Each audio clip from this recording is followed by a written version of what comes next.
सहयोगी राघवेंद्र लगातार ground zero से रिपोर्ट कर रहे हैं। उन्होंने वहां पर जानने की कोशिश की कि क्या इन दावों में कुछ सच्चाई है। रिपोर्ट देखिए।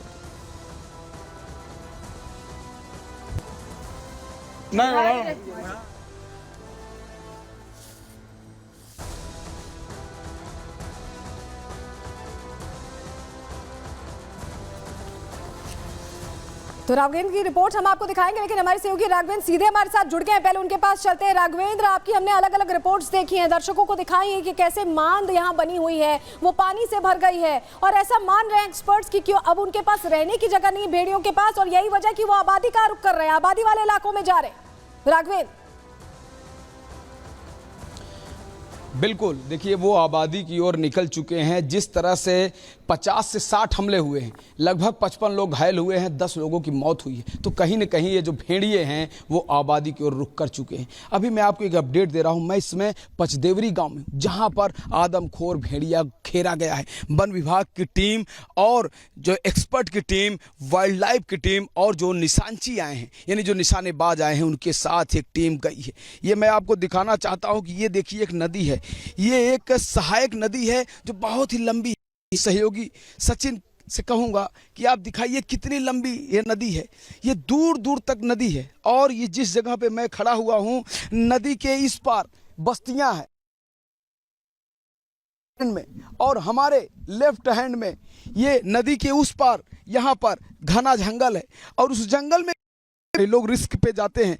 और इस जंगल के उस तरफ, यानी जंगल पार घाघरा नदी का किनारा है। तो सोचिए कि ये पूरा का पूरा जो इलाका है ये खूंखार भेड़ियों का है, खूंखार आदमखोर भेड़ियों का है। और सिर्फ ये भेड़िए ही नहीं, यहाँ पर चाहे सियार हो, यहाँ पर चाहे लोमड़ी हो, यहाँ पर चाहे ये लकड़बग्घा हो, या आप कह सकते हैं कि तेंदुआ वगैरह, यहाँ कुछ भी हो सकता है। बगल में कतरनिया वन क्षेत्र है जहाँ पर तमाम तरह के जीव जंतु वहाँ पर हैं। तो इस आबादी इधर ये नदी डाक के, नदी क्रॉस करके इधर आता है अपने भोजन के लिए, जो इंसानी बच्चों को अपना खुराक बना रहा है। नदी पार करके जब इस बस्तियों में आता है तो लोग यहाँ खेतों में आते हैं, तो खेतों में किसानों ग्रामीणों के ऊपर अपना एक कहर तोड़ता है। साथ ही गांवों में जाता है, बस्तियों में जाता है, तो नौनिहाल बच्चों को अपना शिकार बनाता है। हालांकि वन विभाग की जो टीम है वह ट्रैक्टर के माध्यम से अंदर गई है, क्योंकि पैदल जाने लायक रास्ता नहीं है। हम लोग इसी नदी तक पहुंच के रुक गए हैं। अब जैसे ही किसी साधन का इंतजार करते, कोई साधन आएगा, कोई ट्रैक्टर वगैरह आएगा, तो उसके हेल्प से हम भी जंगल की ओर रिस्क लेके अंदर जाना चाहेंगे। मैं भी देखना चाहूंगा कि आखिर वन विभाग टीम ने जो कॉम्बिंग की है, जो व्यवस्था की है, किस तरह की जाल बिछाई है, किस तरह का ऑपरेशन चालू है। आखिर वो जो निशानेबाज है, अगर वो खूंखार आदमखोर भेड़ियों को निशाना लगाएंगे तो कैसे लगाएंगे, यह भी हम आपको लाइव जो आप दिखाना बता रहे हैं चाहते कि आप भी अब उधर उस जंगल की तरफ जाने का सोच रहे हैं, लेकिन आप अपना बहुत ख्याल रखिएगा। बहुत शुक्रिया जुड़ने के लिए और जानकारियां देने के लिए। हमारे सहयोगी राघवेंद्र लगातार ग्राउंड जीरो से रिपोर्ट कर रहे हैं। वहां पर सुरक्षा के कैसे इंतजाम है, प्रशासन कितना चौकन्ना है, ये भी उन्होंने जानने की कोशिश की। लोगों से सुनिए क्या कहना लोगों का।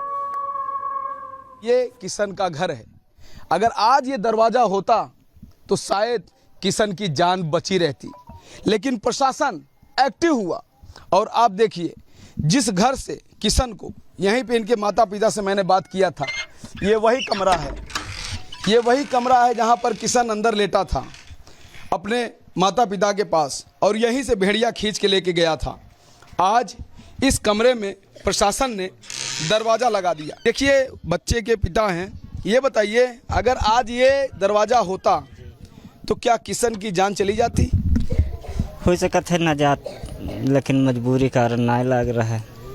और दरवाज़ा खुला था, आप अपने परिवार के साथ सोए थे और घटना हो गई। घटना हो गया, अंदर से लेके भाग, पाछे पाछे चिल्लाते भागे। आपके तो बहराइच में किस तरह के हालात है ये हमने आपको दिखा दिया। और अब चलिए सीतापुर की भी तस्वीरें आपके सामने रख रहे हैं। देखिए, यहाँ पर भी गांव में भेड़ियों को स्पॉट किया गया।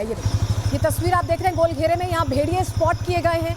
2 की संख्या में यहाँ भेड़िए स्पॉट किए गए हैं और कहा जा रहा है कि ये 2 आदमखोर लगातार लोगों को खोज रहे हैं अपना शिकार बनाने के लिए। इन्हीं का आतंक सीतापुर में देखा जा रहा है। सीतापुर में लोग अभी बहराइच जैसे हालातों में ही हैं, क्योंकि सीतापुर के आसपास के गांव, नए गांव को ये भेड़िए लगातार टारगेट कर रहे हैं। और यही वजह है कि अब सीतापुर में भी बहुत ज़्यादा अलर्टनेस रखी गई है। लेकिन बड़ी बात ये आपको बताएं कि सीतापुर में भी अब लोग डर के साए में रह रहे हैं। वहां पर किस तरह से घटनाएं हुई हैं, क्या हालात है, चलिए जल्दी से आपके सामने वो जानकारी भी रख देते हैं, क्योंकि भेड़ियों का आतंक सीतापुर में भी है। सीतापुर में भी भेड़ियों को लेकर लोगों में डर का माहौल, दहशत का माहौल खड़ा हो गया।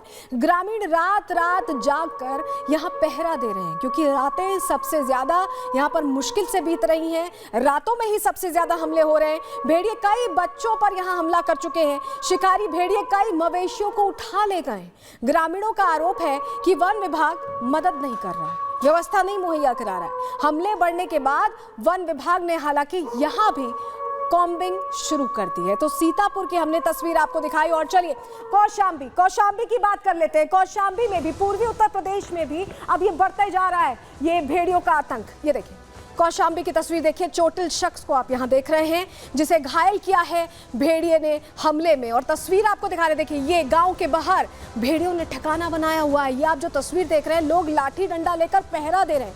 कौशाम्बी में भी कमोबेश यही हालात हैं और यही वजह है कि यहाँ पर भी लोग डर के साए में जी रहे हैं। और वहीं आपको बताएं कौशाम्बी में आखिर क्या हुआ था, चलिए वो जानकारी अब जल्दी से आपके सामने रख देते हैं। अभी हमने आपको तस्वीर दिखाई, कैसे हमला हुआ, कब हमला हुआ, पूरी डिटेल आपको दे देते हैं, क्योंकि यहाँ पर भी आदमखोरों की एंट्री हो चुकी है।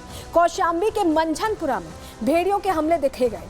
भेड़ियों ने अब तक 3 ग्रामीणों पर हमला किया है, उन पर अटैक किया। एक युवक पर भेड़िए ने जानलेवा हमला कर दिया। गांव वालों ने एक भेड़िए को पीट कर मार डाला है। उन्होंने बहादुरी दिखाई, लड़ने की कोशिश की। इलाके में भेड़ियों का आतंक अब बढ़ता जा रहा है। खौफ की वजह से ग्रामीण रात भर पहरा दे रहे हैं, रात भर जग रहे हैं। घायलों का अस्पताल में इलाज चल रहा है। वहीं वन विभाग को इस पूरे मामले की, यानी कौशाम्बी में भी भेड़ियों ने दस्तक दे दी है, इसकी जानकारी दे दी गई है। वन विभाग ने इलाके में भेड़ियों की मौजूदगी से हालांकि इनकार किया है, लेकिन लोगों का कहना है कि यहाँ पर यही हालात हैं। लेकिन आप समझिए कि जिस तरह से अलग अलग इलाकों में पूरा आतंक आदमखोरों का चल रहा है, टेरर फैलता जा रहा है, उससे लोगों को अब लग रहा है कि आखिर इनसे छुटकारा कैसे मिलेगा। शूटर्स की तैनाती की बात की जा रही है, लेकिन दायरा दिन पर दिन बढ़ता जा रहा है। और यही वजह है कि अब लखीमपुर में भी आपको बताएं कि बाघों का आतंक है। चलिए वो जानकारी भी आपके सामने रख रहे हैं, क्योंकि लखीमपुर में बाघ पहुंचे हुए।